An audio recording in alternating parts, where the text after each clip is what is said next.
There are some glaring issues in this case, one of which is actually we only know what we know because we're told it's in the public domain. They haven't held a press conference since Friday, to my knowledge. The biggest problem that people started to recognise was the messaging. And, you have different hypotheses. You have to keep an open mind. When you go down one particular route, which they have done at the start, which is the idea that she's gone into the river, it was almost pushing us. So that was the only kind of hypothesis they were following. And one of the dangers of that, especially when you don't necessarily know everything at that point. And equally, on the press handling of this case, normally in a case like this, you would have a senior officer and assistant chief constable running the media strategy, allowing the search and detective experts to try and find Nicola.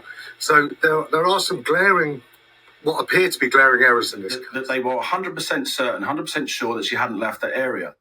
If you now find out that actually there are gaps in that kind of area, then putting out the messaging that you are sure it's an accident, what that does is that puts a something at people's minds where they think, well, I don't need to tell you about something suspicious because it's an accident. I don't need to mention the suspicious people. There are three mantras that you have to stick to. The first one is respect the golden hour. Forensic evidence and witness memory fades very quickly, and you need to capture that in the first 24 hours. They don't seem to have done that, and now suddenly we're hearing that they're going back to try and get CCTV from 17, 18 days ago. And they've resumed door-to-door, house-to-house, which, frankly, is just bizarre. That should have been done on day one. The second area for me is clear the ground under your feet. The police here don't appear to have cleared the ground under their feet either. I would have expected that bench, the famous bench where the phone was found, to go straight to a laboratory to be tested for blood splatters. They have put themselves in a corner by ruling out a third party and ruling out crime. Actually, what they need to do now, 17 days in, especially as the criticism is starting to rise, they should appoint a new senior officer, a senior detective, to overview this case, and they should call in an outside force to review their actions, pick up best practice, and pick up learning points, because actually the Bulley family deserve better than this. Hello all, and welcome back. We are making progress. The answers are coming. I can see it evolving, becoming more clear. Prepare yourselves. I indeed have some high quality mind juice here for you today. First things first. If you watched my previous episode, then you are familiar with my take regarding the two strong areas of interest that I posed under the abducted and taken theory, due to lack of CCTV coverage in those areas. One being the Caravan park with the family of 3, as well as the other being the old man with the white dog, whom was the last known witness of Nikki up in the upper field around 9-10 a.m. Since uploading that last content about 2 days ago, authorities have been observed searching the Caravan park Saturday. And now, as of yesterday, reports are coming out that there may be interest in 2 suspicious men wearing hoods and hats carrying fishing poles spotted around the bridge, even the day before Nikki went missing. Yes, you heard that right. I'm certain you are all aware of these developments, but whoa, was I taken aback, as both of these are congruent with my recent philosophy as to what could have happened concerning the abducted explanation. Now, I'm not asserting this in fact is what happened, but indeed, recent news has no doubt added a degree of credence, to say the least. Now, this episode will not be an ongoing waffle. In fact, it aims to build upon what we've already discussed. And boy, oh boy, does it evolve. Strap yourselves in. Precisely, I want to address what the recent developments imply regarding the old man with the white dog, potentially adding credibility to his association with citing 2 suspicious men along with Nikki. That is, when his attention had been alerted towards her after he had overheard Willow barking. Are the recent reports of the 2 suspicious men said to be wearing the hoods and hats and carrying the fishing rods the same 2 men the old man with the white dog is referring to? Further, I recognize that the Caravan park has begun to get a lot of heat and surrounding speculation as of late. I'll briefly comment there. And further, I want to touch on Paul, his latest interview and behavior. Now, I have given every ounce of myself to avoid deep diving this avenue. Trust me. But my intuition keeps haunting me. I'll explain. I think you'll be a little taken aback, intrigued, I guess you can say. For starters, I want to briefly revisit the river theory, or I guess you can say only feasible answer if you go to the Lancashire Constabulary. Let's get into Here, the mobile phone was found. It was thoroughly searched by police divers, very professionally done, and normally a body would go straight to the bottom. It's been cleared, but if anything has drifted down, if Nicola went in upstream, a lot further up, a body could move down this area. So we've been retasked to do this area again. It gives us total confidence that she's not here. We just need to rule everything out. Nicola, somebody could have put the phone on the bench. Somebody could have found it and put it on the bench, just on the nearest bench. We don't know. Nobody knows. This is a complete mystery, this whole thing. And normally, if somebody falls in the water, if Nicola went in here, her body would have gone straight to the bottom. It would remain there, and police divers would have found her that day, without doubt. She could be in this part of the river. If Nicola is not here, then I don't know where she's gone. She's disappeared off the face of the earth, and I'm pretty confident in saying that. It's a very tidal river, so the tide comes in, the tide goes out. We worked on a job a few years ago where a sheep was being carried down on the current, on the ebbing tide, and on the flooding tide, it would come back to the same place every night, a dead sheep. It didn't move, it didn't go far. If you went missing near an estuary, you could go out to the sea, but things tend to move up and down with the tides. It's an awful long stretch of river with a lot of shallows. She would have been found by now in the shallows. Yeah, it's very difficult. There may have been signs unless you tripped and went head first into the river. But again, I stress this, that if Nicola had gone in that morning, that day, at this point, I believe, like us, we're divers, that police divers would have found her that day. That's what this mystery is all about. It's very strange. Well, there could be a third party involved. There could be, she could have run away somewhere. Now, we know that Nikki would remove Willow's harness upon entering the gate, just behind the bench. Hence, she would allow Willow to run free of lead, while continuing on to complete her typical walk throughout the lower and upper field. We understand that the last known sighting of Nicola was around 9:10 a.m.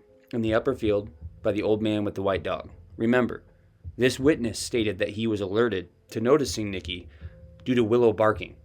Further, it is reported that he saw 3 people in the field that day, recognizing only Nicola and Willow, but not the other 2 individuals with her. Given the witness account, public knowledge, this marks the extent to which what is known, or as to where Nicola went, or what happened. Yes, I will discuss the suspicious 2 that were with her, as stated by the second witness, a bit later. Stay tuned. But operating on the police's theory, let's presume whomever they were had nothing to do with her going missing. Maybe they were merely acquaintances she was chatting it up with. The river. Given all the effort and focus on this avenue thus far. As we know, Willow was eventually tied up by either the grumpy lady, owner of the Caravan park, or her daughter-in-law, after they had observed Willow running off lead in this general vicinity. Remember, the grumpy lady would have a fit with people leaving their dogs loose. God forbid they get to her chickens. In fact, it is believed she's the one who hung the sign up on the tree to remind people. At this time, the grumpy lady and the daughter-in-law didn't think anything further than tying Willow up, checking the phone, recognizing it was Nikki's per the screensaver, and then reportedly leaving Willow there, not thinking anything further about it. Apparently in a hurry, as they had an appointment to get to. This was around 9:33 a.m. It was not until 10:50 wherein they noticed Willow was still in place. Thus, they then contacted the local school, given that they had recognized whose phone it was after looking at it. The school called Paul, who then called the police. The running message since that point, given that her phone, harness, and Willow were found near the bench, has ruled out any potential for criminal interference, asserting that it is merely a missing persons inquiry, likely an accident wherein she fell into the river. At 9:33, a witness found Nicola's dog Willow running between the gate to the field and the bench where the phone was located. Also found by that witness was the dog harness, which was on the grass between the bench and the river's edge. That Nicola was in the riverside area and remained in the riverside area. we understand that she was by the river. Our main working hypothesis, therefore, is that Nicola has sadly fallen into the river, that there is no third party or criminal involvement, and that this is not suspicious, but a tragic case of a missing person. Evidence is the phone was by the river, the dog harness was by the river, so I think that's their only clue. The phone is on the bench, the harness lying on the floor between the bench and the river's edge. Just with these facts, the phone on the bench and the harness lying on the floor between the bench and the river's edge, let's for a second take the stance that these items were not staged or set as a decoy. That is, after being witnessed for the second time by the old man in the upper field, Nikki would have had to make it back to the bench, setting her phone down at 9:20 a.m. This is what Superintendent Riley is basing her hypothesis on, further underscoring such, stating that this then insinuates no third party and or criminal involvement. It was a tragic accident. She fell in. Now, let's ponder and visualize what would have likely happened under this stance. So, if we take ourselves back to that Friday morning, within Nikki's shoes, sometime shortly after 9:10 a.m., the last witness account. Reports have stated that her phone was placed back onto the bench at 9:20 a.m., per teleinfo and data. Hence, under this official police fell on the river hypothesis, Nicola was sitting on the bench around 9:20 a.m., 10 minutes away from her conference call concluding, which we know, at this time, Nicola remained logged into the call. Thus, whatever happened most likely took place between 9:20 a.m. and 9:30 a.m., which doesn't add up if you think deep into it, for the police are concerned about CCTV coverage on Blackpool Lane and Garstang Road around 9:15 a.m. But that's besides the point. We're focusing on the river here now. Now, I would imagine that instead of carrying the harness and lead for 30 to 45 minute length of walk throughout the lower and upper field, Nikki would place it into her coat pocket. That is, of course, until she would need it again, harnessing Willow back up before leaving the gate behind the bench wherein they first entered. Thus, sitting on the bench around 9:20 a.m., continuing to listen to her conference call, taking in Mother Nature, observing Willow. At some point, she stands up, leaving her phone on the bench. Maybe she was getting up to walk around, interact with Willow, or, given that their walk was through, her conference call would have been over in a few minutes, it is likely that she could have very well gotten up to harness Willow back up prior to leaving the gate, heading back down the towpath towards her car. To me, if the items were not staged or set as a decoy, one can begin to understand, paint the picture logically that she stood up, gathered her harness from her coat pocket, in purpose of harnessing Willow, whom was likely roaming down between the bench and the river's edge. Now, the phone is on the bench. Nikki has just stood up, removes the harness from her coat pocket, approaches Willow. Under this theory, this would be where something happens. This is how the evidence constructs the fell into the river hypothesis, as you just heard Riley state. The phone was on the bench, harnessed between the bench and the water closest to the river. In a nutshell, she arrives through the gate behind the bench at 8:47 a.m., beginning her walk up the lower field, and thus, approximately 45 minutes later, Nikki is preparing to leave, ending her conference call, reharnessing Willow between 9:20 and 9:30 a.m. It makes perfect sense. Remember, Paul stated in his latest interview that Nikki typically returned home around 9:45 a.m. most days. She's in St. Michael's, which is 3 miles away from home, which is an inskip. One could imagine it would take her approximately 5 to 10 minutes to walk back to her car, lining right up with what Paul has suggested. This is the foundation of the police's hypothesis.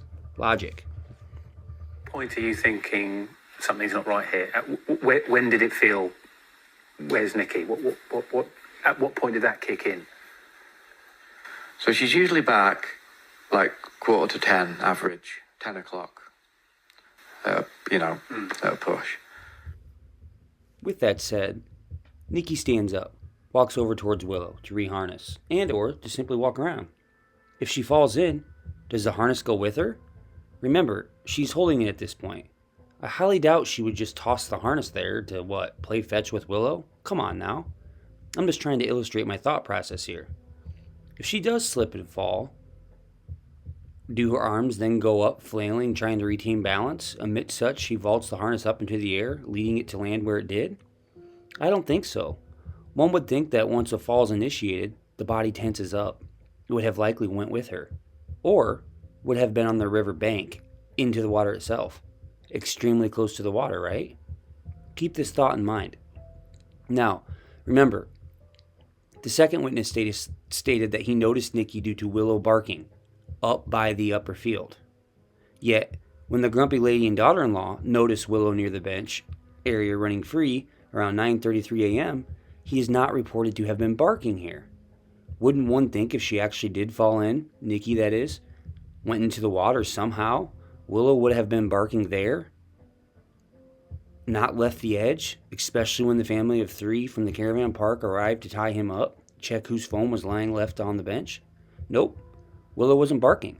In fact, she is not known to be a barker, yet she barked upon the upper field. For what reason? Further, the next day when brought back by Paul, Willow alerted in the same area, up by the upper field, not the bench. She's a very sensitive dog. I did take her back there first thing on the Saturday. The next day? The next day, yeah, I took her back there first How thing. did she react to that then? Well, I was praying and hoping that once we got to the gate, that she would do something different, just to Take you somewhere? Yeah, just give some sign of some kind. But she, bless her, she just went through the gate like any other normal day and ran into the field and looked at me excited that she was there for a walk. I was saying to her, where's mummy, and she was just looking at me like, let's go for a walk. What happened was, this is now, again, from friends of the family, a very close friend of Paul, who's in communication with him daily. When they took Willow there the next day, reacted a little bit. She didn't react at the bench. She was fine as per normal, doing a thing. But when they got to this area, they noticed that Willow was a little more alert, sniffed around a little bit, reacted a bit, was looking in the distance, looking for something, and then went back to normal. You're a forensic expert. Taking all the clues that you are aware of, what are the conclusions that you would draw from what has possibly happened here? I personally think this phone either could be a decoy. I mean, we dealt with a drowning a couple of years ago where a gentleman went into a river in Ripley. His dog was screaming by the riverbank when we got there, when we arrived, and he was howling and literally pointing exactly where he was. He stayed with his owner.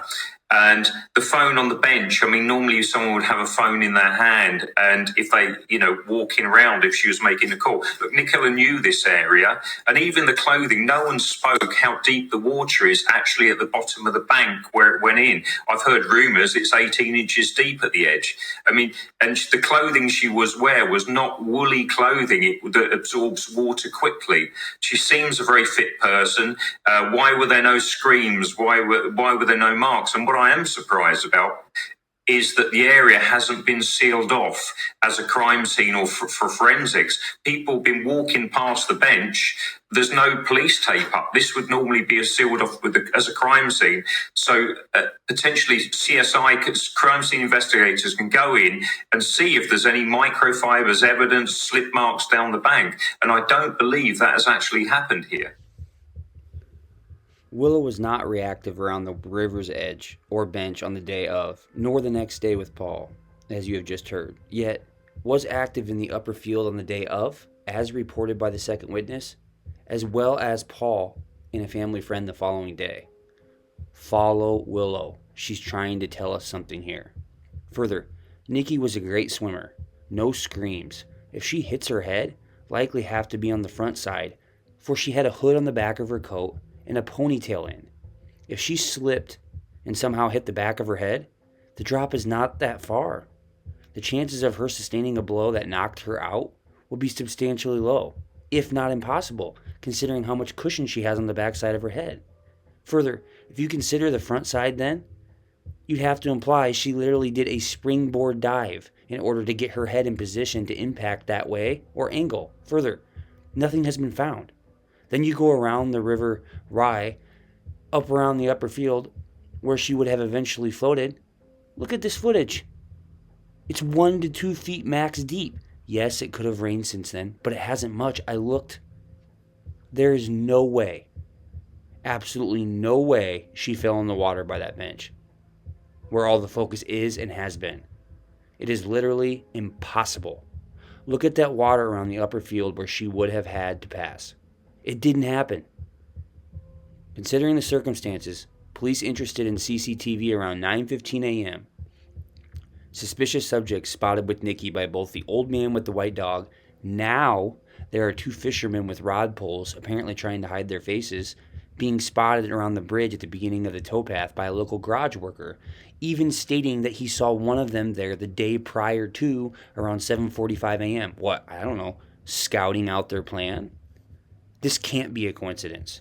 This investigation has to wake up. To fall into the river and float down the Wyre, because the police's hypothesis is she's fell into the river, presumably was rendered unconscious, couldn't get out, and then has somehow managed to get out into the Morecambe Bay area and off.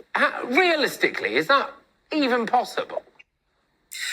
Right, well, we've got to look at the facts here, Patrick. Where the bench is, I was there last week with Paul, and we looked down and I showed him that at the moment there's a foot of water. On the day, it's been confirmed by the police, there's another foot confirmed by the Environment Agency. That would have been 2 feet of water that Nicola would have went into and landed on rocks. It does shelve off and it goes into deeper water in the middle. She would have to be pushed from behind and launched into the river to actually miss the rocks. If she slipped down, she would land on the rocks. And the police divers, who are highly professional, searched that thoroughly that day, all the way down that strip. And from all my experience of averaging 10 drowning victims a year, about 6 suicides, we find them where they go down. And that's fact. They don't drift unless it's a really, really heavy flooded river when they will move down. But it was not at the time, and that was confirmed by the family. Things tend to move up and down with the tides. It's an awful long stretch of river with a lot of shallows. She would have been found by now in the shallows. We were speaking just a moment ago about this area. The bench where her phone was found is just to your left there. It's quite a sharp embankment. Yes. If she would have fallen in, surely there would have been some signs of that. Yeah, it's very difficult. There may have been signs unless she tripped and went head first into the river.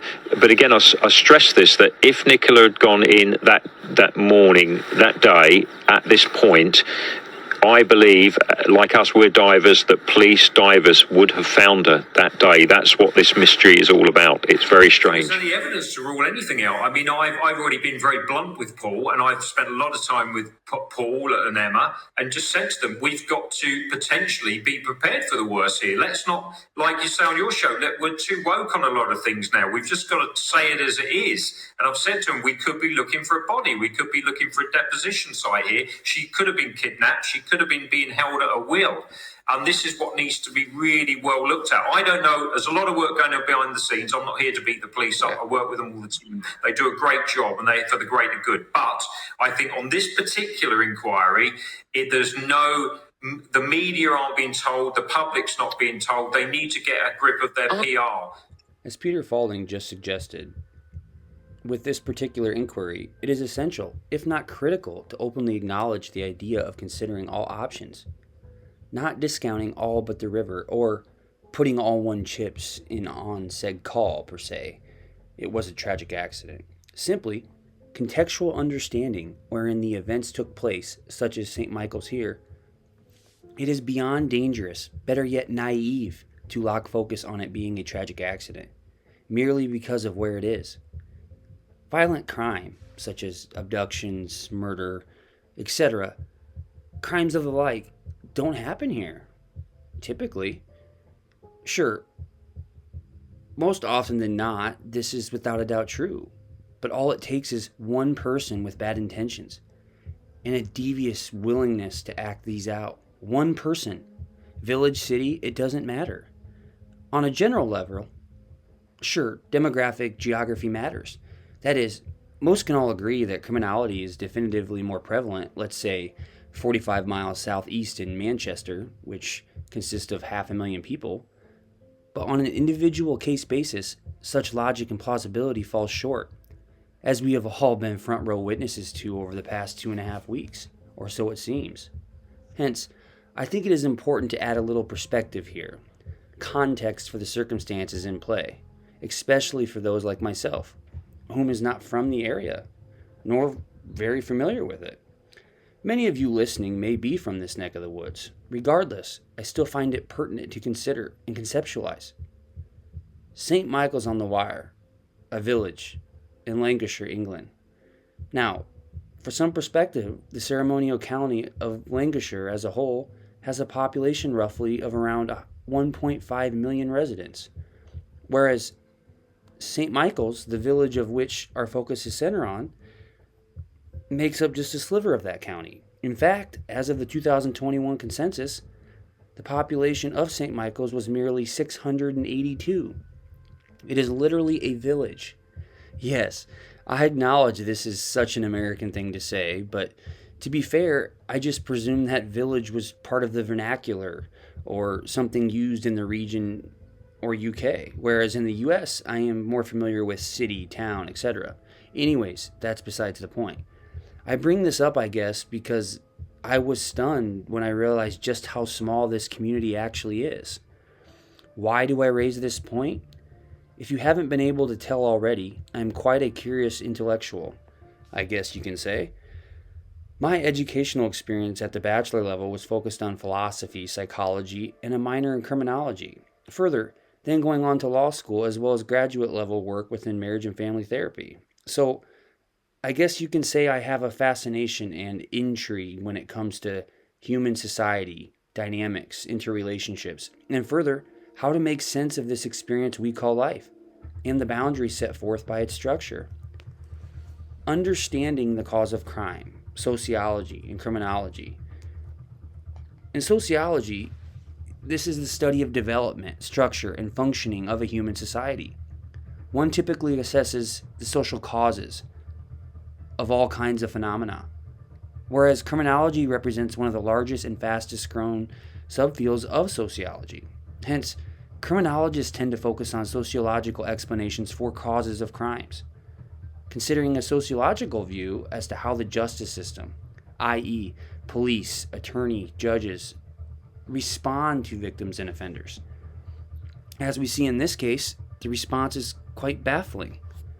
Sure, there are always individualistic aspects of a crime, such as personality, psychological characteristics, tendencies, but simply put, the aim I am emphasizing here is to consider the factors related to the larger world in which all of us live. Now, I have lived a majority of my life within a smaller city context, I guess you can say, of roughly 70,000 people. But currently, and for the past 2 to 3 years, I have lived in a smaller Midwest town within the States that has a current population of 960. And let me tell you, it is small. Sometimes it drives me crazy. Everyone knows everyone's business. I cannot go out to the gas station or anywhere in town at that without seeing a familiar face. Heck, I could probably even tell you who's driving each car that drives by on a routine basis. Of course, as you can tell, I am highly observant, but you get the point. When considering this, and Nicola being missing, this indeed does matter, must be considered for analysis. Yes, this may not be a crime, she may have eloped off under her own accord, but I am operating off the basis that this is not the case. With that said, it made me realize, take a step back. When Paul mentions that it must be someone familiar, from the area, the suspect pool cannot be that large. He's right amongst the village, blending in. I mean, we have witnesses account, the lady in the red coat, the lady with the prom, the old man with the white dog, as well as cops asking for CCTV footage and them even stating that there's 700 vehicles they're working on speaking to. If you really think about it, in a town of 680 people, there's 700 vehicles that are on the camera within that time frame. If there is a perpetrator, he has to be in one of those vehicles, either going to or leaving from. If Nicola was taken from that scene, she has to be associated with one of those vehicles. Think about it. Now, 700 seems like a lot, like at first thought, but in reality, imagine this taking place in Manchester. It would be almost impossible. You'd be talking thousands within a 15-minute, half an hour window. Sure, one could say, how do you know it's not an outsider traveling in from a city? And heck, you may be right. For all we know, the tatty red van spotted, which was said to be a Transit or Renault-style model van, maybe these two suspicious men were from out of town, driving the tatty red van. Maybe they don't live anywhere in particular. Given the van, my first thought was, maybe they are those that are in that van life type of lifestyle, picking up and traveling around from place to place. I doubt it, but I'm just proposing a possibility. Further, why would an outsider seek out a small village, making oneself stick out like a sore thumb? Those living in a small village and town of the like will understand this. It's not like a metropolitan city wherein you see thousands of new faces each and every day, making it much easier to blend in, not be noticed or analyzed simply by your presence. Being an outsider in St. Michael's would bring attention without even doing anything wrong. The two men that were carrying fishing poles and said to be wearing hats or covering their face caught the attention of the witness. Not because at that point it had anything to do with Nicola, but because they were out of character. They were out of the norm. It's unfortunate that this man didn't receive a contact back from the police for another 9 days. This is why I bring up the idea of understanding the population, the criminology, the sociological aspects of the case. Just because this is a place to where this doesn't happen can't be a default for the way you depict your rationale. People don't just vanish into thin air. It's absolutely impossible. So something has happened. Something has happened. Find out what it is. Find out what it is. There has to be a way to find out what happened. There has to be. You cannot walk your dog down a river and just vanish into thin air. Something happened that day. Something. Find out what it is. For something to have happened there, it's not many. You would only know that area by local people. It's a local area. We walked down there for years, and I mean years. You see the same faces every single day, and on the very odd occasion when you see somebody that you don't know, they stand out like a sore thumb. As Paul just reiterated there, if the answer to Nicola being missing resides within the abyss of an unknown outsider, they wouldn't be operating with a smart MO whatsoever. Now, the Lancashire Constabulary is a much larger Providence county of which St. Michael's is within. Further, this is not some small town 4-cop unit taking on the scene. Heck, where I am in the Midwest, remember, population of around 900, we don't even have a police unit or present. The closest department is 15 miles away in the neighboring town. St. Michael's has an orchestrated constabulary, not directly just for their purposes, but is overlooking the entire boundary within Lancashire, which makes it even more odd. They are privy to a massive department, resources, support, experience, technology, etc. These aren't your small town, I'll eat a donut and look good while I wear a uniform and badge, and I'll plan on dealing with minor infractions my whole career type of authorities. They are, or are supposed to represent, much, much more than that. Elite. One would think this would have lent immediate tracking, sealing off, deploying the necessary man-woman power on the ground from the get-go. Having that reputation and rapport within the community is an essential part of what keeps crime rates low and maintains a civil and safe society. Enough ranting by me on that aspect. Let's continue. In my opinion, given the case as we know it today, Nikki was likely taken, abducted, forced under her will by someone she knew, or was at least familiar with. If not, it was someone who was familiar with the area and land for some reason or another. I highly doubt it was some wanderer making a jolly stop and picking some lady off right off the front doorstep of a church, by which the village hearkens its very name. It doesn't make any sense whatsoever. Now, here's the real mind juice. Prepare yourselves. Thank you if you've made it this far. You will find it to be well worth it. As Paul Faulding informed the public, there wasn't a shred of evidence left behind, simply her phone on the bench, with Willow's harness left on the floor, somewhere between that very bench and the river's edge. This can't be the basis for the steadfast certainty portrayed by the Lancashire police when they assert that the river is the chief option. Not a shred of evidence, even to suggest, narrow in on it being the only possibility. In my opinion, this was an abduction. She was taken. It had to have been coordinated, methodically, for some time. Who would attempt something of the like? Side note here, and I question whether or not I wanted to bring this up, but I need to. There is a update release that is happening tonight as I'm making this, and I'll share it here quickly. Nicola Bulley police handed stained glove found near where Mom disappeared. New claims emerged tonight, Tuesday, February 14th, that on February 7th, 2 walkers found a stained blue glove in the field where Mom and dog walker Nicola went missing. It was officially reported to police, but this has not been officially confirmed. It was found near the place where the mom of 2 went missing. A photo published by The Sun shows the ski glove on a fallen tree branch. It is claimed that a video of the discovery, made yards from where Nicola was last seen, was shared on TikTok last week but has since been deleted. The person who shared the video claimed it was stained but did not clarify with what substance. The glove has not been claimed by the police. Now, again, I pondered whether or not I would address this or even bring the idea up, as I do not want to fuel any speculation whatsoever. But I decided to address it in hopes of forcing everyone to use sound reason, challenge themselves to really think about it before just taking it and running with it. It was said to have been found on February 7th, everybody.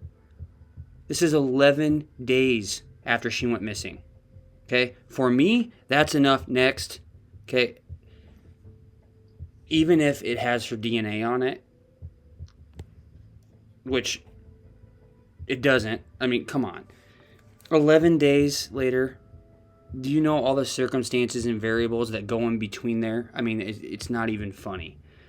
Now, why would Talk TV go on and run a special on it and running it as a headline? This drives me nuts. Sensational journalism. I can't stand it. Did they seek any legal advice? Understand the gravity of what, in fact, they did or are doing? There were 11 days in between Nikki going missing, and apparently 2 walkers found the glove. It's a hoax 100%. Done to garner views and sensationalism. Yet the news station seemingly followed suit. People, even if they did find any DNA or trace evidence of Nicola on the glove, such would have been kept as close to the vest as possible by the police. The only value it could and would have is to give more of an idea as to what may have happened, potentially prove perpetrator DNA, etc. It would never stand up in a court of law, given the time in between traffic, touched by bystanders. Not that it was, but the possibility that it could have been. Any decent defense attorney would blow this piece right out of the water. You won't see any of that sensationalism here. That's a promise. Enough with that crap. Now, continuing on. Considering all of the foot traffic and dog walkers out there on a routine basis, heck, we know of 1, 2, 3 witnesses said to have been present just within that 45-minute window wherein Nikki was out that day with Willow. Could there have been a subject whom was able to sneak beneath all the surveillance CCTV not to be witnessed by a soul? Sure, on its face, this doesn't seem likely. However, you could reasonably suggest that those associated with the Caravan park could and would indeed fit into an exact area or property wherein this would be possible and could be true. For how would an outsider have knowledge as to the CCTV not working or being out? It was someone who knew she went there frequently, most likely has been monitoring and watching her, devising up this idea plan for quite some time. Given everything that we know up until this point, I now firmly believe without a doubt that the phone and harness were placed intentionally as a decoy, as Faulding has famously imprinted into the public's understanding of the events. They were placed, staged, to make it look as though lead one to believe she fell in and or an accident had taken place at the river's edge, which actually worked, unfortunately. Well, from as far as we can tell in the public, I guess. Maybe the police are actually puppeteering a master ruse and are in fact all over it. Personally, I don't think so, and I'll show why I don't believe this is the case here a little bit later. All in all, hopefully it's not too late. Don't get me wrong, I have hope indeed, but reality isn't appearing to be setting up any miraculous turns if this same temper and motive investigation continues. I fear this case will be around in mystery for quite some time, if it does. The circumstances of the scene, last known whereabouts, signal careful planning, knowledge of intricacies, not something conjured up that day, but over time, premeditated, watching, knowing her routines, her routes. But who? Why? Where is Nicola? I personally am not too concerned with the Caravan Park. What would their motive be? If it were them, grumpy lady, daughter-in-law, and son, it could be best understood that such would not have likely been a planned, methodical outtaking. Merely, she was at her wit's end with seeing Willow off the lead once again and simply had enough. Yet, Willow was left alive, meanwhile Nicola is still missing. Would Grumpy Lady devise this elaborate plan simply because Nikki doesn't abide by your wish to have all the dogs on lead? Grumpy Lady is merely a sour cynic who seems to have a hair trigger. In fact, I wanted to splice in and share with you some of the descriptions she has on her Caravan page, i.e., she expresses that the internet and cable does not work too efficiently, and then proceeds to go on and complain about how crappy their service is, due to always having to get on them about it, something of the sort. What's the point? It shows she's open to degrading an alternative business, whom she offers as a service within her own, yet uses the platform of her page to bash them. As of today, I went back to grab a screenshot to show everybody, but a lot of her page has been removed, closed off, even the picture of herself standing at the front door of the business. Now, I'd imagine such is due to all the harassment she's been receiving, so you'll have to take my word for it. All in all, my aim was to show her personality and temperament. No regard or consideration of others. It kind of reminded me of a few comments I have received over recent days, such as, "I'm not subscribing because you don't know how to pronounce Nicola, because I've been saying Nicola correctly." Really? Really? Did I do this intentionally? After watching and listening to my video, you can attempt to understand, give me the benefit of the doubt, that it is more about the greater cause, the missing person? Whatever, comments like that make me laugh. Sure, I try everything in my power to be as accurate as feasibly possible, including pronunciations. But if one can't understand there is a bit of a vernacular variation in difference across the globe, then I can't help you, sincerely. It's people like that, like the Grumpy Lady, I would prefer don't subscribe and carry on their merry way. Because God knows that them hearing me pronounce a name wrong is the worst thing that is going to happen to them that day. With that type of attitude and approach to the world, heaven forbid. I perceive it more as a reflection of the commenter when I receive hate like that. It's absurd, and in no way bothers me one iota. I want to make that clear. I am a very considerate, warm, loving person, but there's not enough time in this world to stop and alter to appease those who seemingly will never be happy. I'm always open to criticism, but sometimes the asinine comments really boggle my mind. Continuing on. It doesn't take much to get under her skin, the grumpy lady that is, the grumpy cynic of the Caravan Park that is. We all know people like this, pardon my language, the anal type, personas of the world. To me, that is Caravan Lady.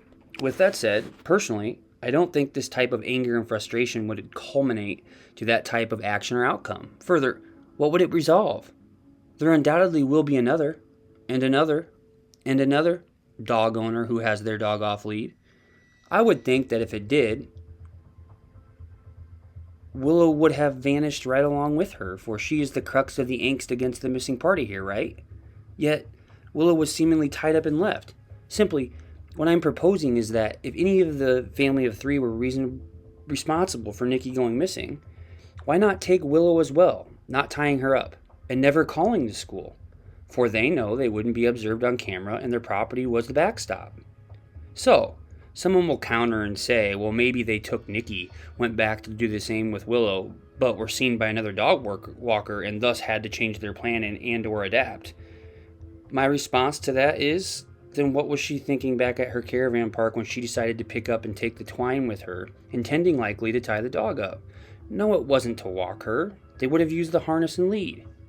Sure, the grumpy lady and daughter-in-law's actions can be considered suspicious, but I contest that they had no way to possibly know what had actually taken place at that time.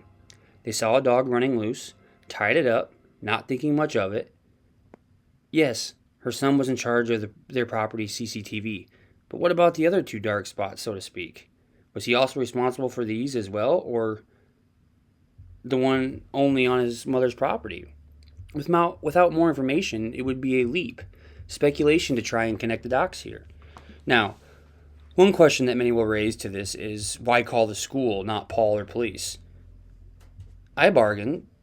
They may have known who Nikki was upon looking at the phone, but knowing who Nikki was does not mean they in turn had Paul's phone information to pick right up and call him to let him know. They likely knew Paul frequented the area. They obviously knew to the extent that they had kids within the nearby school and or knew this would have been likely the only way forward to forward the concern on. Sure, they could have dialed 999 or 101, I agree, but why not the school first? Maybe there was a simple explanation. Like I said, it's not like one is predisposition to perceive criminal involvement, reasoning for such, because it is not a commonplace thing in these neck of the woods. I mean, haven't the police demonstrated this philosophy clearly enough already? Seriously. The school would have had Paul's information on file. Thus, learning of Nikki's dog phone being left behind, they contacted Paul, and we know the rest from there. I understand the intrigue and potential reason to want to look here, but I feel she's simply a grumpy lady, and that's it. Tying the dog up because it was one of her pet peeves and drove her bonkers. If you own a business, investment, lifestyle that close, why would you commit such an act in your backyard? Seriously. Sure, one can argue it was the son, but then you're implying that his wife, the daughter-in-law, and mother at least would have some awareness or suspicion about it. Typically, the more people you let in on a secret or act such as this, the more likely it is to fall apart. The truth will come out. In my opinion, it's not the caravan park, or anything to do with the family of three. Further, like I have underscored ample times, we nearly have an account of everyone that was there, which for the most part can be confirmed to some extent, aside from the two suspicious men seen now, both by the old man with the white dog, as well as the local garage owner. To me, this is huge, okay? Hear me out. If you recall in my last episode, I suggested the big red flag surrounding the second witness's account, the old man with the white dog, wherein he was said to be the last person to see Nicola in the upper field. For at that time, there was no release or information available to corroborate this account. It was merely Nikki was last seen at approximately 9:10 a.m. on the upper field by an older man with a white dog, whom then went on to state he precisely remembered becoming aware of Nicola's presence due to Willow barking. Further, he suggested that he observed 3 individuals in the field, yet only recognizing Nikki and Willow. He even suggested that the 2 men looked like fishermen. To me, at that time, without the information we know now, made it extremely suspicious. Was he trying to create a red herring for the police and investigators? Well, by itself, this is suspicious. For up until that point, we had no information surrounding this account. Further, he had his wife then speak on his behalf, as I stated previously. Him suggesting 2 other subjects, even suggesting they appeared to be potentially fishermen, was highly suspicious. Why? Because without any surrounding information, such as alternative witness citing similar subjects, we know now via local garage owner, at that time, I perceive this account as odd to say the least. What I proposed in my last video was that the second witness account, the old man with the white dog, to me, generated big red flags. That is, from a detective investigative perspective, this is an area/witness I would want to indeed follow up with ASAP, as soon as possible. Willow showed me this. Like I mentioned, now accompanied with the local garage owner's accounts, whom also seen 2 suspicious men in the area with fishing poles, which validates the old man with the white dog's account and observations as likely being more plausible, which is huge, given it is Nicola's last known whereabouts. So, suspicion towards the old man directly, in my opinion, is diffused, I would say. However, the suspicion on this trail area, 2 fishermen, has turned the heat way, way up. In my mind, at least. Hear me out. Now, I have heard numerous times people state, there is no exit up there, or it's not possible because it's a locked gate. My response to myself when I hear that, was it yesterday on another video, was, what are you smoking? It's accessible, possible avenue. I don't give a rat's rear end if it's locked or not. Look through the little hole. Yahtzee. Willow caught the old man's attention on that day, further alerted and acted abnormal in the same vicinity, looking off in the distance, sniffing around. The following day with family and friends. Nicola was approached, apprehended, and taken out and away into a vehicle, leaving the scene and area at the upper field gate. The upper field gate with the padlock. Further, consider this. Remember, the old man with the white dog is known to be a common dog walker, and that's how he knows and associated with Nikki, right? He lives in Rowan Waters, which is on the other side of that gate. So if he doesn't have access to that gate, which he may not, maybe it's, only maintenance or people who own that property.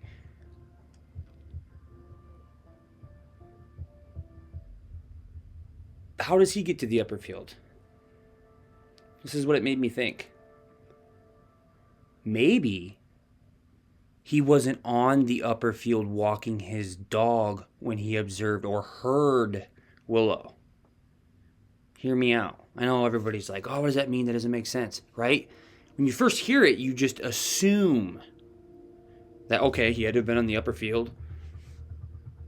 Well, no, because then he probably would have watched where the 2 men with Nikki and Willow went, right? Follow me here. Now, if I were in Vegas, pardon my U.S. reference, all my chips and money would be on this option. Let me detail. Now, who has the key to the gate? I don't know, nor do I care. That's the next step for another time and another day. Those there within the case, family, friends, need to find those answers. I can't manage that all the way over here across the pond. I'm just using my mind here. It's a locked gate, I know. But I'm telling you, it was used and unlocked. It's not my concern to argue or prove who has a key. Let that go, please, and listen to me. Just on the other side of that fence is a lake. A fishing pond wherein permits can be purchased. Remember, we now know of 2 potential suspect fishermen. Sure, maybe they were going in the river Wyre. That's not my point. What we don't know clearly is that, like I said already, where was the old man with the white dog when he saw Nicola with the 2 suspicious individuals? Like I suggested, maybe he wasn't on the upper field like you just automatically think. My question is, look on the other side of the fence. It's Rowan Waters. They're houses. Was the old man with the white dog in his residence? And the 2 men were at the gate with a vehicle pulled up, taking her through the gate into the vehicle, hence Willow barking in this vicinity. Remember, no CCTV. Does this explain why the old man with the white dog did not come forward himself to the public, yet his wife did instead? Would these two suspicious men know who he is? Or maybe if they didn't see him, they would know and be able to tell who could have possibly seen us. You go back to that area, look around, maybe there's 3 windows that could potentially have seen out. It wouldn't be that hard to narrow down, right?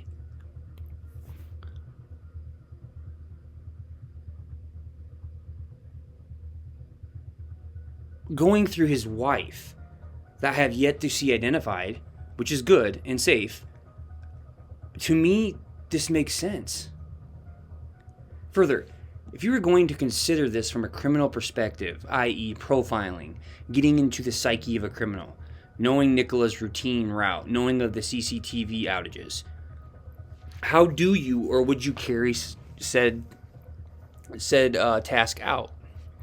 Now, there are various private gates and drives peppered literally all over the towpath. I'll show some of them here, both within the lower and upper field, as well as where she enters, any of which could have been a plausible exit route. But remember, I refuse to let Willow's behavior waver escape my mind. Further, the police stated that the last sighting was further south on the upper field, whereas family and friends believe it was up closer to the gate. Why? Because the next day Willow did alert in the exact area up by the gate. That's why family and friends believe it's not where police suggest, but up closer to the gate. I hope you're following Who me. saw her? Apparently an elderly man, who's a regular dog walker too. Some have speculated may, I don't know, live in this area, this Rowan water area. I don't know anything about him, but he hasn't spoken for himself. His wife spoke to the media, and what was passed on was, yes, he saw about 3 people in the field that day. And for some of you might be like, why are you going over this again? Because it's very important. That man's account of who was in the field and what he saw is critical. If you saw 3 people in the field, were they male? Were they female? Were they teenagers? Was it older males, younger males, woman, a granny? Who was it? Who are the 3 people in the field? I would assume, including Nicola. And he said there was nothing abnormal except the friend that I'm talking to, who wants to remain anonymous, so please respect that. Of course, you know how it goes on YouTube, you guys. You don't be like, okay, hello, I'm coming forward, let's do an interview, I'm the friend. No, you don't want that. The reason that man noticed Nicola here, around here, is because Willow was barking. Now, we don't know what she was barking at. Was it a squirrel? I think there's also like foxes in the area. And this is also an area where Willow, when they took Willow there the next day, reacted a little bit. She didn't react at the bench. She was fine as per normal, doing a thing. But when they got to this area, they noticed that Willow was a little more alert, sniffed around a little bit, reacted a bit. All right, so police said or suggested she was more down here. Why? Because they're stuck on the river theory, okay? But as you heard, family and friend, which I believe is Paul and Emma, when they came back the next day here, alerted around here, that's where that gate is. That's where that gate is. And you want proof? I'll show you a picture through that cubbyhole. You look through it. Look at this car. It's the same one there in the video, okay? Also, there's another, exit out this way, but that's to the pond. You can't go that way, right? And there's also another one over here, but then that's just not feasible, okay? Cops are saying here, Willow alerted over here. That's why the man noticed him. The original idea is that you assume that the man had to have been walking his white dog on the upper field when he saw them, okay? That's where the brain jump goes, okay? But then if you really think about it further, well, then why didn't he see what happened? He didn't because he wasn't on the field walking his dog. That's how he knows her from other times when he's walking his dog. But at this time, I don't believe he was walking his dog because then he would have seen what took place, okay? Willow alerted around here the next day. The day before, The old man with the white dog didn't have the white dog at this point. There's one residence. This one right here. Sorry, buddy. I hope that doesn't call you out at all, but it has to be this house. If you look through the hole, this is the only one you can see. He's in his house, in the garage, driveway, whatever. He hears something subtly, dog barking, whatever.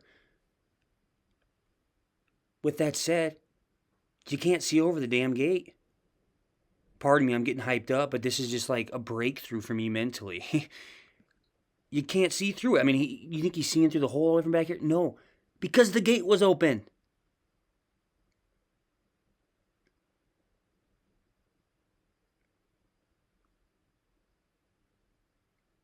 This is how Nicola was taken. It was out this gate. It was out this gate. I'm telling you, I'm never this dead set on stuff. I'm always keeping my mind open. You know, you got to have facts. You got to have evidence. It all connects. Look at this car here. It's the same as in the keyhole. This is the only house that would have had visual. The only way you can see the upper field from this side is if that gate was open. He's over here not paying attention to it, doing whatever he's doing, picking weeds, whatever. Here's a dog bark. Looks over. The only perception he has would be an angle through that gate. Sees Willow and a dog and two suspicious men. This is where it happened. Across from that house we were just talking about, where I believe that old man is. The orange car. Okay, this is on the other side of the fence, which you can see goes along up here. Now what I'm suggesting is, let's say they watched her at the school or whatnot, and they're waiting for her to come up here. They'd then go all the way around up Garstang Road, whatever. One of them can be in position here with the vehicle, right here by the gate. They get out by foot down here, go up here, okay, walk this way. It won't let me walk, but I'll show you. Go up here.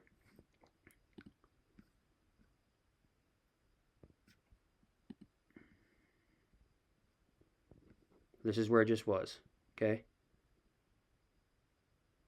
So actually that house we just saw isn't the old man's house. It's this one right here. There's no options here, but we could see the end of the fence here.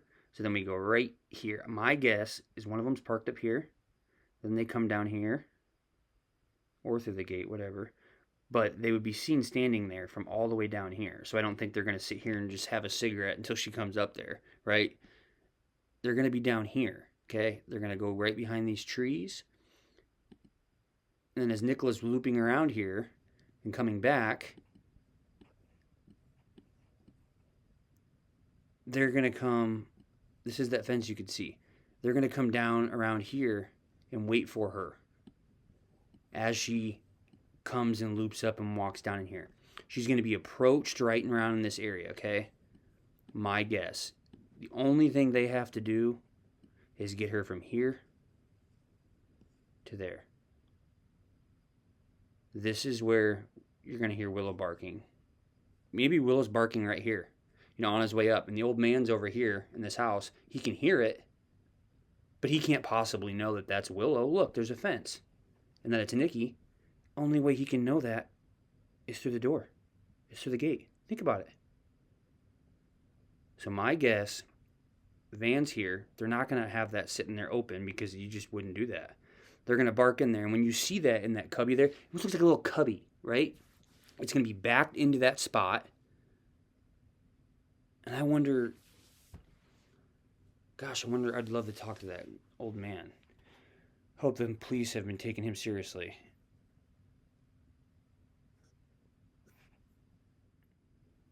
This here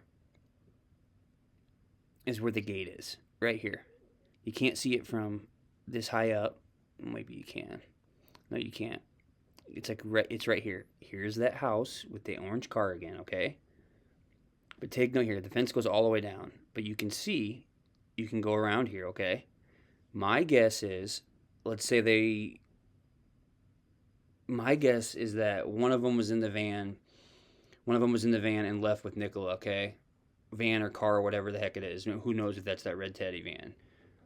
And with that said, my guess for them asking for dash cam footage up here, upper in Garstang or whatever, I won't go all the way up there, is because of this. There's no coverage down here. It's cars that came out of this area, okay? I'm getting off track, my bad. Okay. So, Nicola's up here doing her out. You know, the bench is down here. Okay. During this whole time, they know she's coming, because my guess is they would have been at the school to see when she was. Then they went up and around with that vehicle all the way around and came around here, parking it, backing it into that little cubby that you can see right here. Okay, right there. And then I don't believe they would go and sit at the gate and have a cigarette, because you could see two people. I mean, you could see him standing there. They wouldn't want to risk her, like, videoing or, they wouldn't do that. They're going to conceal themselves until the last possible moment. Here's the bench. She comes up here, comes across the top of the hedge, okay? Does her little loop-de-doop down up to this point. The van's already in position beside the other part of the gate. My guess is the padlock's off, right? Now, from the guy's perspective, before she gets there, we go to this viewpoint. We don't have a viewpoint here. We go to this viewpoint here. Remember, they have dark hoods, hats, masks, probably, who knows, whatever. And they have fishing poles, okay? So if you look at this view here, there's that house. They have an explanation for being down here. They could just act like they're fishing. So they park the vehicle. Anybody asks them, oh yeah, that's our car. We're just down here fishing. And if that's the case, they call the whole thing off because somebody saw them. But you can see the fence here, right? Now the van's already in place, right? I don't think car, because you couldn't really conceal anybody. You want a van to where, because if she's flailing or jumping around, it's a van or it's a bigger vehicle. A car, she could kick her feet in the window, whatever. This fence here, they wait for her to come up and approach, okay? And they can blend in because they're just fishing, right? Then, as she's coming up here, okay, we'll go here. If you look at the view here, and pardon me, guys, I'm not being perfect and isn't all edited and perfect. I don't have all the time in the world. This has already taken me so much time. But so you can kind of see over a little bit. Over here, either jump that or come down and around, right? Once she's approaching, they're going to come up and approach her here. This is the gate. They don't have much distance to get her to go, okay? They would be able to see if anybody was coming from a long way distance. They're safe here. They're safe all the way around. They don't have to worry about anybody. Or I guess this here, there's that orange car again. Holy smokes. Because it's on a downslope. So technically, holy shit. Pardon my language. If they're down here, the two suspicious men and Nicola with Willow, he could see them from his house right here. Now, does that debunk my gate theory? No. Maybe. I don't know. But then, how else do they leave? Where else would you park the vehicle and get out? I've already showed you. It can't be the pond. Like, they could take her this way and be parked along here somewhere. That's also feasible, too. You don't need a key there. I didn't realize you could see down from here. Holy smokes. Look at that. Are you kidding me right now? He could see them from down here. Holy smokes. That's just as probable, if not more so. Wow. Wow. Because he's not walking his dog, or he would have seen what happened. You connect those dots, right? So he either, man, this blows my mind. So he either sees him down here. So this like confirms 100% this is where he saw him. It was either here or it was by the gate. Someone challenge me and prove me wrong. It was either right here. Oh my gosh. So that would actually fit the police's account. Holy smokes. Let's go back. Where was that? Whoa. Holy shit. The police say it was down here where the family and friends believes it's up here. I'll bet it was here. And he frickin' saw him over the fence. Right there. And that's the only house that could see that. Oh my lord. Sorry guys, you're getting this in real time. I didn't even realize. Wow, I don't even know what to say. So if the car's here, that's an option like I suggested. I was fixed on that. But holy smokes, I mean, Willow definitely stays over here. The only way out then, you're not, I'm telling you, you're not, these criminals aren't stupid. They're not going back this way. They're not dumb. You're not going to risk being seen by anybody. Either take her through the gate or you go back where you came from. Their car's parked right here. Or, this is feasible too. They take her around this fence here.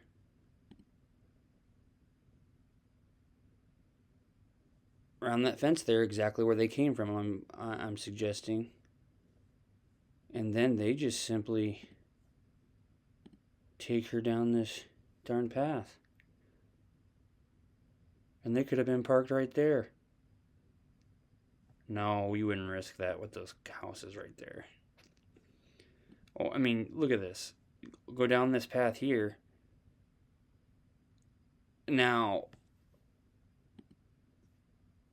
their vehicle's right there, or it's somewhere along here. Now, all these people need to be scrutinized to hell and back. Every single one of them. Because there's nowhere else you could park. It's this road. There's one way in and there's one way out. I don't think they're going to risk parking up here and risk walking her all the way along here. Because what if some lady's watering her flowers out here? This dude over here is taking his groceries out. They're not going to risk those variables. It's too risky. It's right here. You're going to approach her right here at the gate, or they're going to be parked somewhere right here. Or it's somebody that lives right here. I don't know. These houses would be of extreme intrigue to me. Look at this, though. Whatever the heck this thing is, some dam. I mean, look at this dirt road right here. Heck, you just park right here. You got a gun to her back right here. You come up and across. Hell, you could even pull right down in here. Why couldn't you? And where's this road lead to? Look at this right here. This dirt road right here. Where are we looking at here? Oh, man.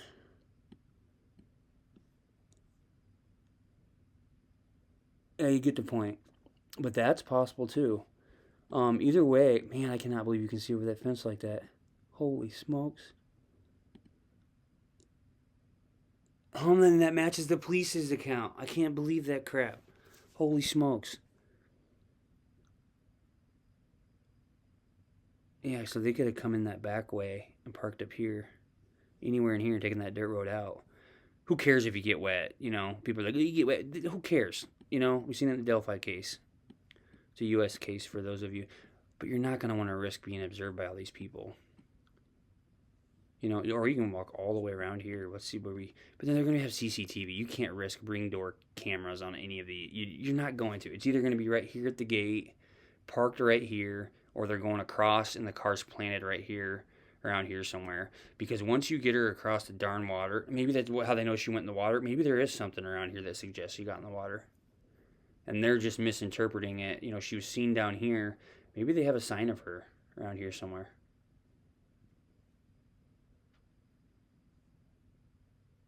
You know, and this guy, he heard him down and seen him. He's not going to have any reason to think any different. They park over here. I mean, aside from this dude right here and that old guy right here, you take this dirt path down and drive right. Look at this right here. Look at that. That's a little path. I mean, if you're gonna do it, you're gonna do it. Look at this. Anywhere around here, nobody's going to see you. You're going to be able to see when you're with her anybody coming up over the hill. Nobody's down here. Heck, I even bet they came in this back road and parked down here somewhere. And maybe even the day before, so nobody saw them driving in. Hell, you could even come back in this way. I'll bet she was taken out this way. Or this way. There's no CCTV video over here. Zero. You're never going to have to worry about that. So it could be outside. You never have to worry about this. Zero. Road comes in. Go down into here. You approach her and come up as she's coming up around this loop. Police believe it's right here. Friends and family are up here. I'm not so sure it's the gate now. The guy saw him over the fence. But once they go drop down, he's not going to see him anymore. I'll bet they let her across right here. I wonder if one of those poles was left. The vehicle's over here somewhere. And then who knows from there. Good riddance. I mean, there's nothing. There's no way they'd be seen. Zero. Again, if I'm a criminal carrying this act out, Nicola's the target. To me, the absolute last risk I would want to take is risking absolutely any potential chance of being seen. That is, if they approached her at the upper field, which I believe they did, potentially going around the back way and lying in wait for her to come towards them, coming in around this way, I'll show you.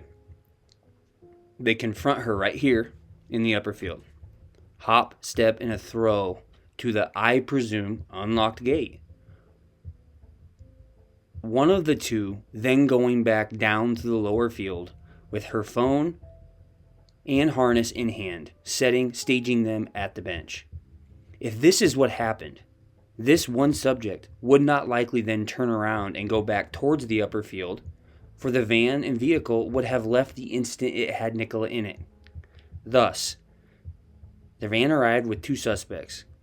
They waited till she got up there. They approached her, apprehended her, put her into the vehicle, all within a close proximity.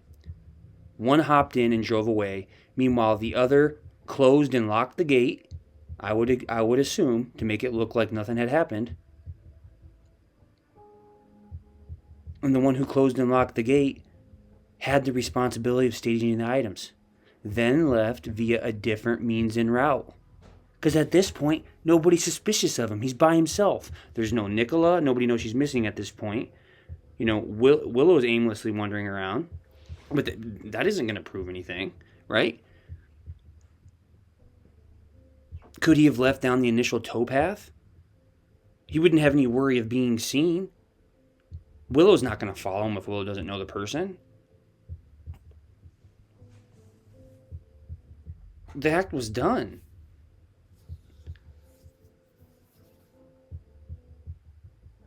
And even if people were to account this later, it would have been past the believed window of her being last sighted. Does he then go walk down the towpath and then up across the bridge? Is this one of the two same fishermen and men like the old men had sighted that was seen by the local garage owner? One of them seen scouting it the day prior at 7:45 a.m.? Or anyway, really, he could walk down past the church a few blocks. Heck, maybe he even parked at the school as well, which would make sense, for they would have a definitive eye on their target, Nicola, upon her initial arrival. Once she arrived, dropped the girls off at school, getting Willow out of the boot of the vehicle, they then slowly back out and creep towards backing around Rowan Waters, waiting for her to make her way up there. Right? If she was abducted, in my opinion, the goal would have been to confront, apprehend, stow away, and a getaway as quickly as possible, i.e., approaching her near where the getaway was. They are not going to hold a weapon to her, cross their fingers, and pray that she keeps quiet, and further, chance being seen or come across any other dog walkers, as they very likely would have if they made their way back down through the lower field and where the bench was, then out to the towpath. This would be literally stupid and insane if you ask me. mind juice. Trust me, this has not come off of a whim, but hours and hours and hours of no sleep, nothing but doing this the last like 4 days. I can't even explain it. And who knows? I could be completely wrong. She could have slipped and fell in the river, right? Or maybe she ran away with another fellow, etc. I don't know, but my passion and heart is in the right area, right? And that's all I'm trying to do. I'm trying to use logic, rationale, and reason. In the last episode, I was highly skeptical of the second witness, the old man with the white dog, for all the reasons I will not repeat again, but specifically due to Willow's behavior both that day as he reported, as well as the following day. Remember, Willow, the next day, alerted, looked into the distance, sniffed, and back to normal. Paul himself says Willow's not a barker, but she's extremely sensitive. Why is Willow alerting there per the old man the day before, the day Nikki went missing, and then why is she acting abnormal in the same spot the next day? This cannot be ignored. Nicola's missing. Willow was with her when she went missing. The dog is trying to show and tell what happened. It's through that gate. The next step, who has keys? I don't know. Now, was it those two doing it under their own volition? They wanted to do it. Were they set and tasked by somebody else? I don't know. That's a whole nother day and a whole nother episode. I'm not going to get into that. And I just learned there's going to be a press conference tomorrow, probably a couple hours after this comes out. So who knows? Maybe I'll fall flat on my face and this is all wrong. We'll see. I'm contesting because this is where Nicola was taken and whisked away, at this gated fence. The old man's account and why he has not come forward is out of fear, because he is likely one of the only houses smack dab right there. Remember, the police suggested the second account was further down, whereas the family and friends suggested more up towards the gate. It always stuck to me why the confusion here. Remember, the police had to follow up with this account. It's because this is the literal key. The literal key.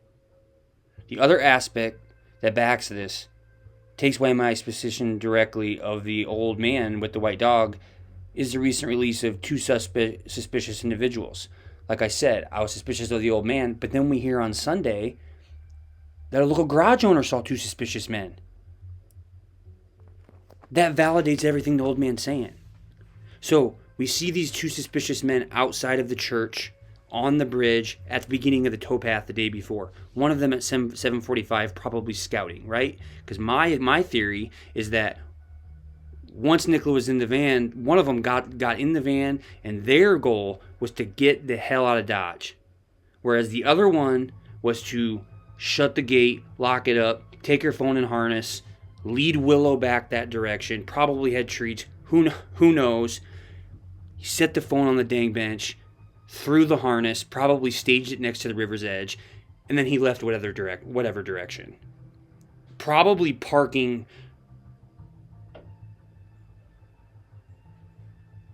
quite a distance away, as I would imagine. Oh, who knows? Across the river. He could have went any option, right? But by himself, he's not going to look suspicious, right?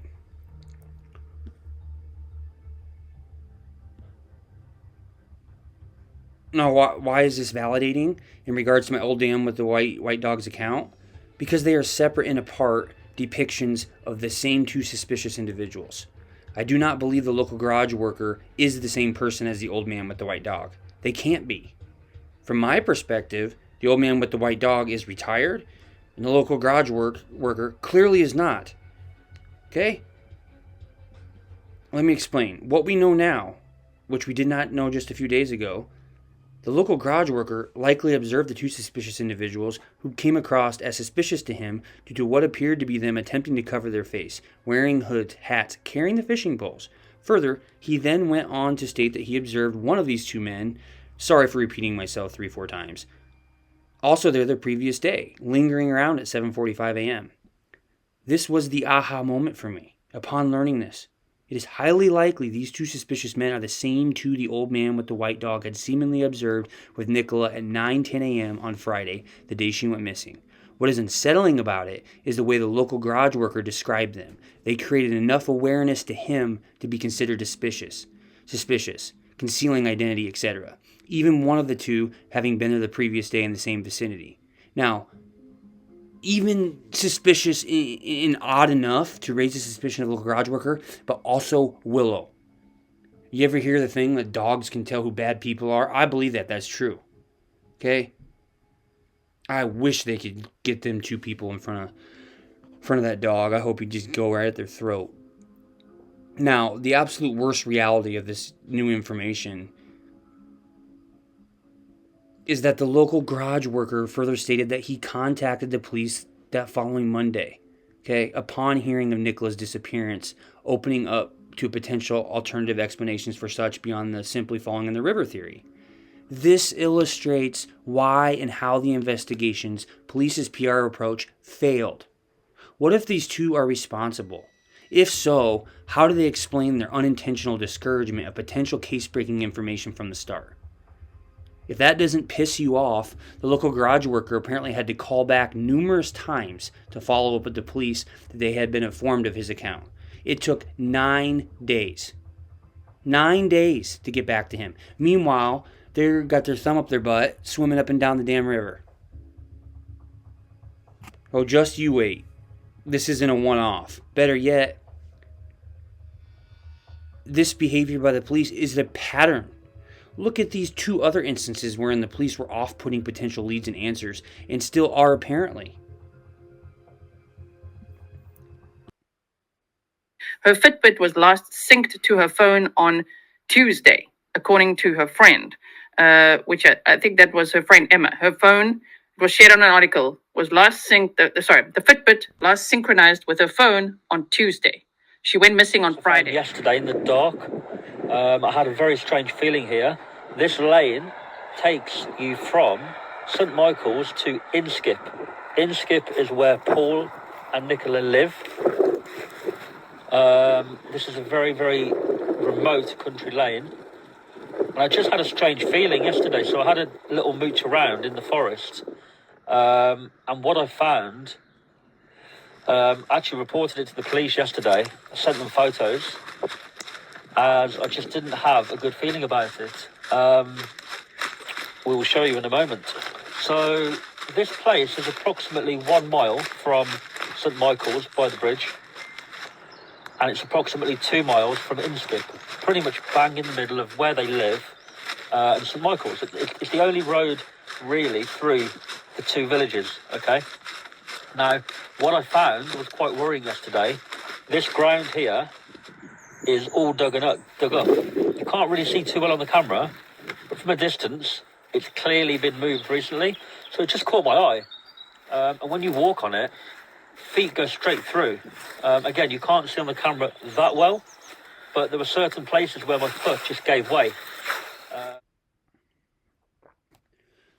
Watch this right here.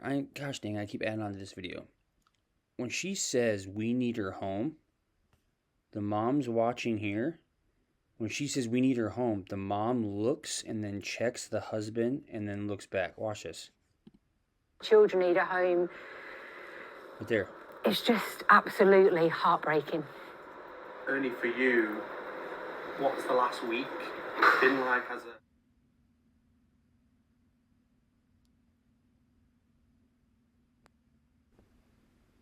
Alright, so my initial plan with this episode was to detail out and show a video with this next concept, but I've already went way over the time I wanted to. As you could tell, I was taken aback with that revelation that I found. So I'm just going to squeeze this in here quick because I want to get this episode out. Alright? This is important stuff though, okay? The two other things where police didn't look into it. There was an old man with binoculars, which is quoted in an article, to where he reported seeing crows in the distance, okay? And the article said, please to listen patiently.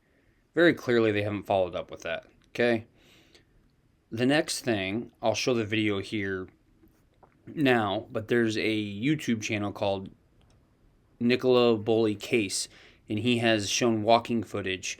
Especially on Saturday, he walked into the woods about a mile outside of St. Michael's and found soft ground in the woods. He stated that he called police, yet he returned the next day on Saturday, as in 2-3 days ago, and police had yet to visit this tipper scene. Crazy part about its location is that it's in between St. Michael's and Inskip. Directly. That's interesting. Now, regarding the Fitbit, why did I put that in there? My question is, I would like to take a look at her history here. Is it always connected? Is there a lot of gaps of disconnected, connected, disconnected, connected? If it's pretty static and it's always connected, why Tuesday? Who did it? Did she? Or was it someone close to her anticipating Friday?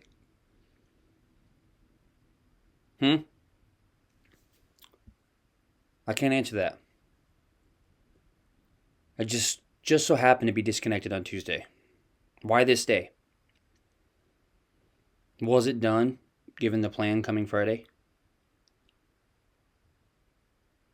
And why do I say Friday? Why would someone pick Friday, someone close to her? Well, Friday, because they would know that the grandparents take the kids every Thursday evening, as they did. In fact, they kept the kids later than usual per the grandfather's account, due to Nicola having an important new client.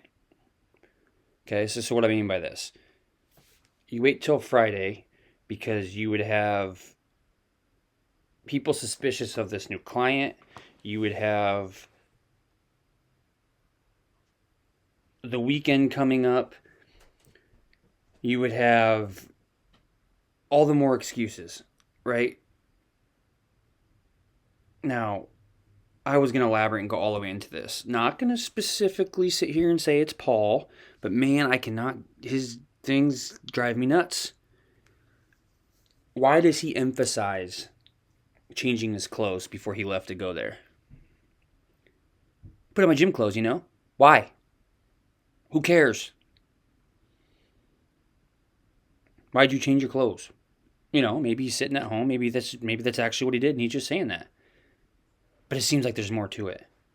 And with that said, going off of behavior, when he explains that he puts a kettle on and he enjoys that hour in between before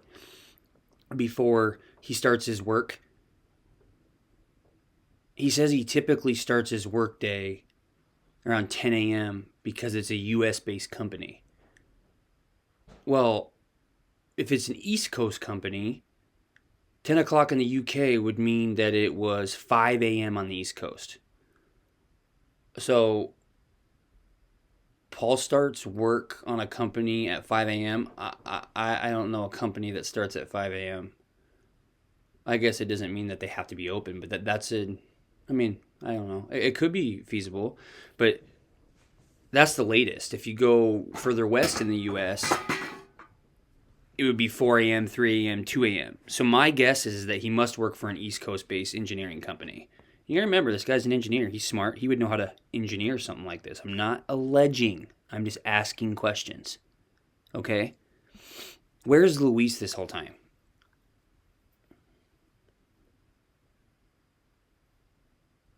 You know? Why is Nicola's mom dead silent? Yes, I know the father's dominant, the daughter dominates, the wears the pants. She hasn't said a word. Does she know something? If you look at her in the interview, she's got her eyes in one place. Why?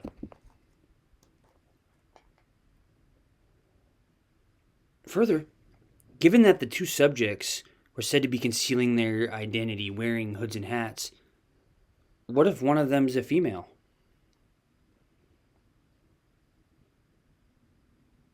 What if one of them's a female? Very well could be. You know?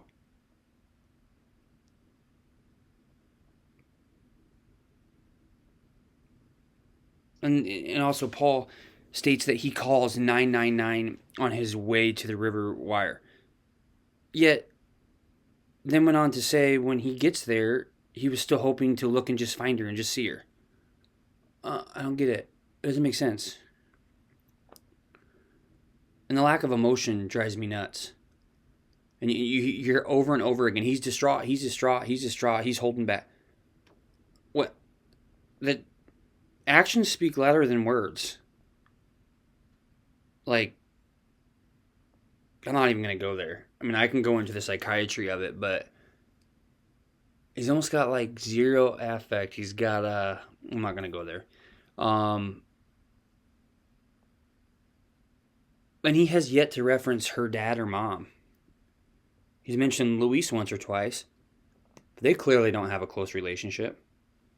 And then, when he's asked about if he'll marry her if she comes right back, he's kind of indifferent about it.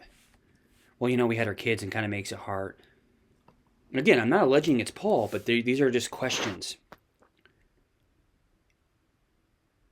If it was, and it did involve him, it would have, by design, manipulated the time window. So, if they're looking at CCTV, you know, we're looking for this time, he's going to be there. Because like he said, he knows they're going to look at him. Just look at me and get it over with. The time window would have been off. Right? I'm not saying it's him. I'm just saying. Emphasizing changing the clothes. That bothered me. Her Fitbit being unsynced on Tuesday. Who has the ability to go into her iPhone, iCloud account to unsync her Fitbit? Her, of course. Sister. Close friend. Emma. Paul.